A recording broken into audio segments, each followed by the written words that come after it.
have you been? I know we were waiting on a budget recap for my first paycheck, and homegirl just got tied up. I wasn't able to do it, but we're going to go ahead and budget out my second paycheck for the month of August. But let me know, my daughter is back to school. Are your kids back in school? Are you like, yes, I've been waiting all summer for this day? Let me know how you are feeling. Let me know what's going on in your world. So this paycheck I am going to receive, it should be like the 16th. Y'all, the days are just flying on by. I can't even tell you what the days are anymore. I just know that I got some money coming, okay? So it is 8/16 of 24, and this is my full-time job.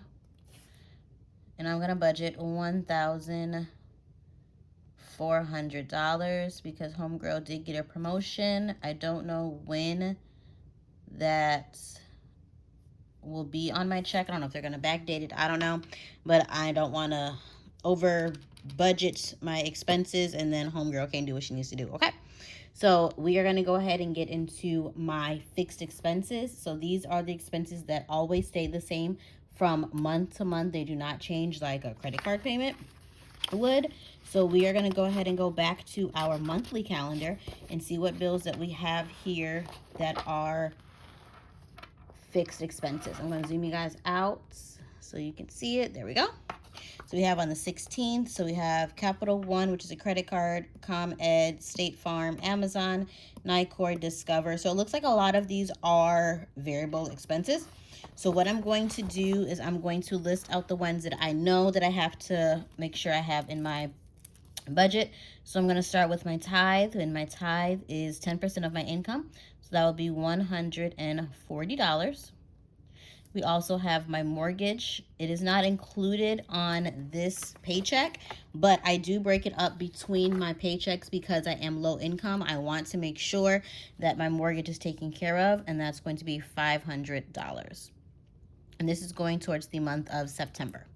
So after my mortgage, we have my variable expenses, which looks like it's a lot of them except for my State Farm. So my State Farm, y'all, that went up. I'm like, ugh, I think I need to start shopping around for some insurance. And my State Farm, this is $149. Crazy, y'all, for some insurance that I don't even use, but God forbid I need it, right? And then we have, here is my Capital One, which this is Capital One credit card. And I'm gonna budget $232. Next is ComEd, which is of course for my home. ComEd, I'm gonna budget $78 because I always forget the service little fee. I'm like, as many places that just take free things, why do I have to pay y'all a convenience fee for charging my debit card? It's ridiculous. Next is Amazon, which Amazon is for my Amazon Prime and Amazon, what is it, TV or whatever. That is $6.99, and that stays the same every month. The next is Nicor, which is my gas bill, and I'm gonna budget that to be $100. I'm still running my air here in Chicago because some days it's 90, some days it's freaking 72, and I can have the window open, so it changes from day to day. Next is Discover, which is my credit card, and Discover, y'all, that is really close to the limit. It's like $100 away from the limit, so we are going to really focus on getting this card down again. It's okay. I just needed to get some things for the house, and I don't feel bad about it. So we are going to budget to put $175 towards that credit card.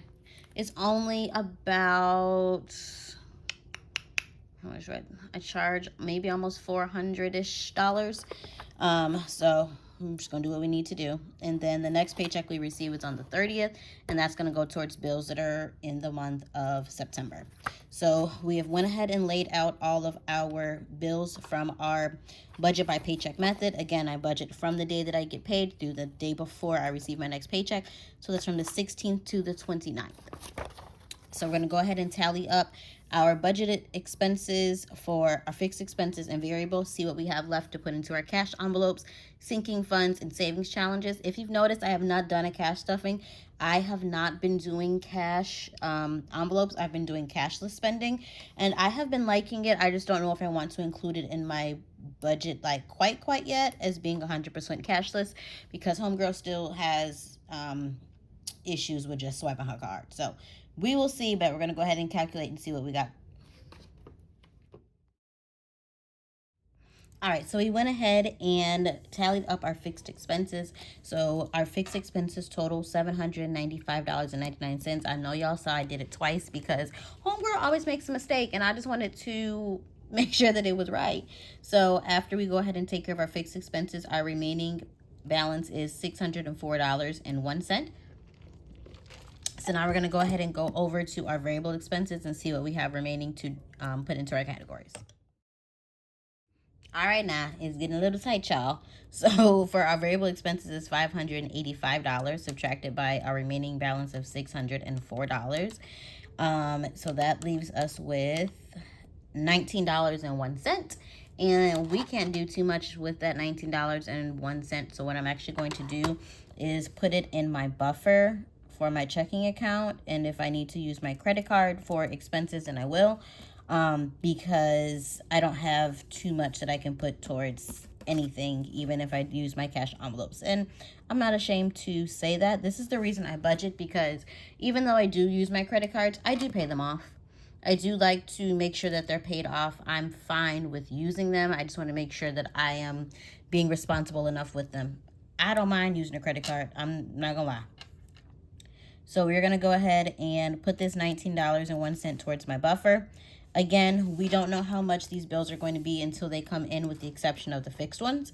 But these are just guesstimations of my variable. And then we don't know how much my paycheck is actually going to be until I receive it. So for here, for income, we're going to put that $1,400 because that is what we budgeted. And then for our expenses, it is everything minus that $19.01. So we have $1,400 minus $19.01. So that means that our expenses is $1,380.99. We don't have anything going into savings at this time. And for now, our cash withdrawal is $0, which means our remaining is $0.00. So this is how I am budgeting my second paycheck for the month of August. Again, I am a single mom. I only rely on my income, which I work for my full-time job 9 to 5. I do not rely on anything from YouTube or for my business because it is inconsistent. I did have a couple people ask why I don't include it. It is just inconsistent.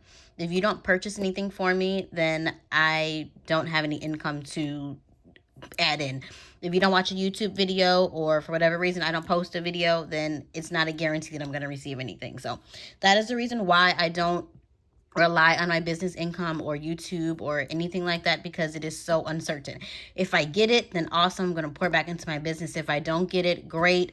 You know, God's blessed me with a full-time job that's able to cover my expenses. So if you have any questions or just want to say hey to your homegirl, go ahead and let's chat in the comment section down below. If not, I hope that you guys have a blessed week.